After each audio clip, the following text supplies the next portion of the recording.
Meus irmãos e minhas irmãs, amigos e amigas do YouTube, eu saúdo a todos vocês com a paz do Senhor. Quero dar continuidade nesta quinta-feira a mais um estudo da Palavra de Deus. Estamos estudando Introdução aos 66 livros da Bíblia Sagrada.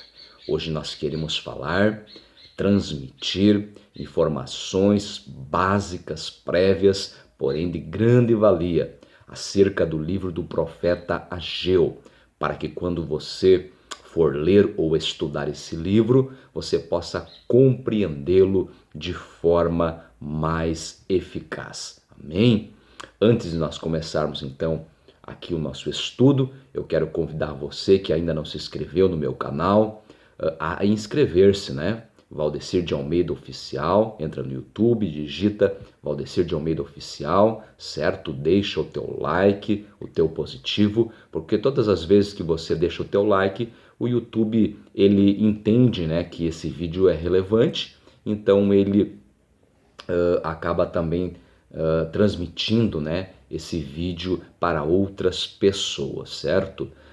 Peço por gentileza também que você ative o sininho para que você possa estar sempre recebendo os nossos vídeos e também que você possa estar compartilhando os nossos vídeos com seus amigos, colegas de trabalho, de universidade, os seus familiares, enfim, os teus conhecidos, pessoas que você sabe que assim como eu, como você, tem o comum interesse em estudar a palavra de Deus. Amém? Então, agradeço pela força e vamos ao estudo.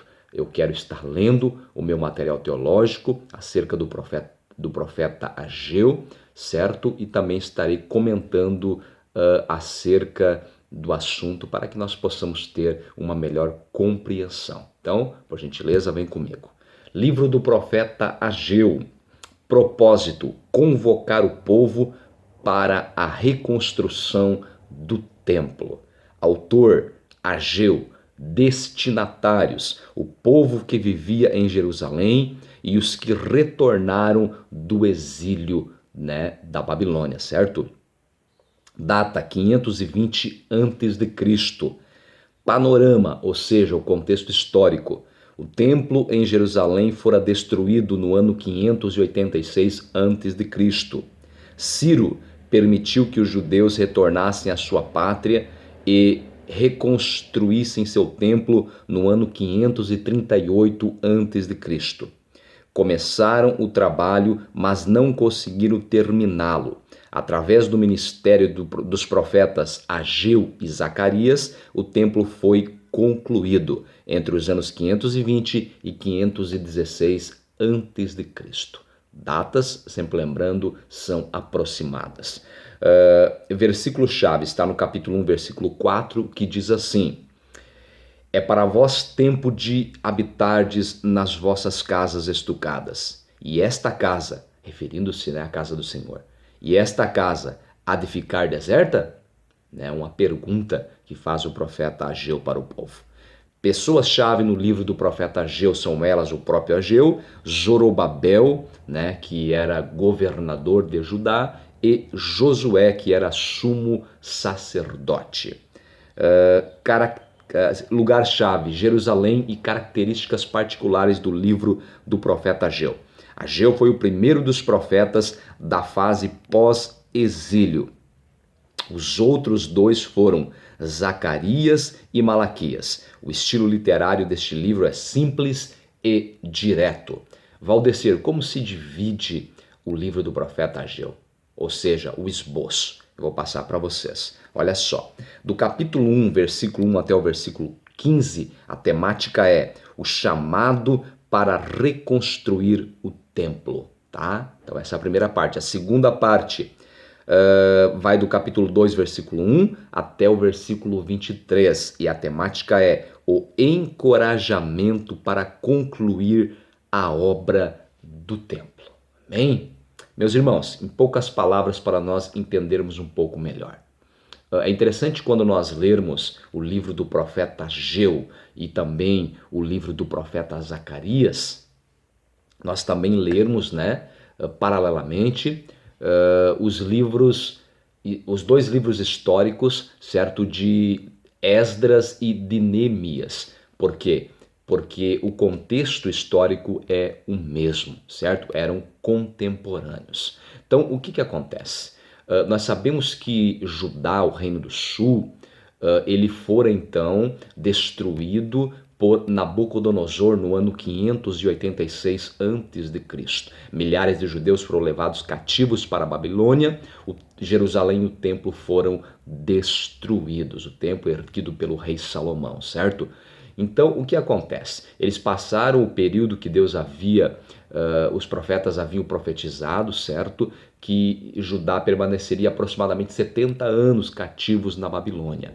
E então, agora a Babilônia já não existe mais, certo? O Império Medo-Persa derrotou os babilônios e assumiu o poder. E então, agora os reis persas, certo? Tanto Ciro como Dário, então eles vão permitir que o povo comece a regressar para Judá, para Jerusalém. E nós temos aí alguns líderes judeus liderando esses retornos, né, da Pérsia para Judá. Homens como Zorobabel, homens como Esdras, como Neemias, certo?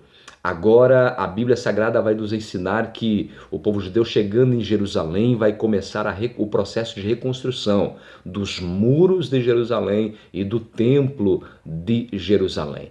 Porém, houve um levante do povo estrangeiro que ali habitava, alguns povos também vizinhos, como os samaritanos. Houve um levante da parte desses e eles começaram a atrapalhar o processo de reconstrução dos muros e sobretudo do templo em Jerusalém. Tanto isto é verdade que no livro de Esdras, capítulo 4, versículo 4, diz assim, tá? Aqui a temática do capítulo 4 é: os samaritanos acusam os judeus ao rei Artaxerxes, que estava, né, no poder da Pérsia naquele momento. E a construção do templo é proibida. Então veja como estes estrangeiros, sobretudo os samaritanos, vão atrapalhar o processo da reconstrução dos muros e do templo em Jerusalém. E no versículo 4 vai dizer assim, ó, Esdras capítulo 4, versículo 4. Todavia o povo da terra debilitava as mãos do povo de Judá, o povo da terra aqui sobretudo os samaritanos, e inquietava-os no edificar, ou seja, no processo de reconstrução dos muros e do templo. Versículos 5, 6 e 7. E alugaram contra eles conselheiros para frustrarem o seu plano, todos os dias de Ciro, rei da Pérsia, até o reinado de Dário, rei da Pérsia. E sob o reinado de Assuero, no princípio do seu reinado, escreveram uma acusação contra os habitantes de Judá e de Jerusalém. Então veja que no reinado de todos esses reis da Pérsia, eles procuraram prejudicar, atrapalhar o processo de reconstrução dos muros e do templo em Jerusalém, certo? Se nós continuarmos lendo, no versículo 8 vai dizer assim: escreveram, pois, aí vai citar alguns nomes, né? Reum, o chanceler, e Sinsai, o escrivão, uma carta contra Jerusalém ao rei Artaxerxes nesta maneira. Basicamente, o conteúdo desta carta, eles vão acusar os judeus que se o rei Artaxerxes permitisse que eles continuassem o processo de reconstrução dos muros e do templo em Jerusalém, os judeus se rebelariam, os judeus iriam parar de pagar tributos à Pérsia e assim por diante. E devido a isso, o povo acabou desanimando e as obras de reconstrução, sobretudo do templo, ficaram paradas por aproximadamente 16 anos. É aí que entra o profeta Ageu e o profeta Zacarias. Eles serão usados poderosamente pelo Senhor Deus para conclamar, para inspirar, para despertar, para animar, para encorajar o povo a colocar a mão no arado e retornar o processo de reconstrução do templo em Jerusalém. E a história vai dizer que as obras do templo vão então ser concluídas, né, aproximadamente no ano 516 antes de Cristo. Amém? Para nós finalizarmos, meus irmãos, olha só que interessante. Diz assim, tá? Quando os primeiros exilados retornaram da Babilônia, começaram a reconstruir o templo imediatamente. Embora tivessem começado com carinho e presteza, acomodaram-se por causa das dificuldades e o trabalho foi paralisado. A esse respeito, precisamos estar prontos para mantermos as prioridades. Agora aqui, o que o livro, as lições que nós podemos extrair do livro do profeta Ageu. Tá? A esse respeito, do que está falando aqui, das adversidades que se levantam quando nós estamos desenvolvendo um trabalho para Deus. A esse respeito, precisamos estar prontos para mantermos as prioridades. Permaneça ativo em seu serviço a Deus e continue a colocar aquilo que é mais importante em primeiro lugar. Amém? Meus irmãos, eu desejo a você que Deus te abençoe de uma forma toda especial, a você e a tua família, até o dia de amanhã, querendo Deus, com mais um estudo da palavra do Senhor.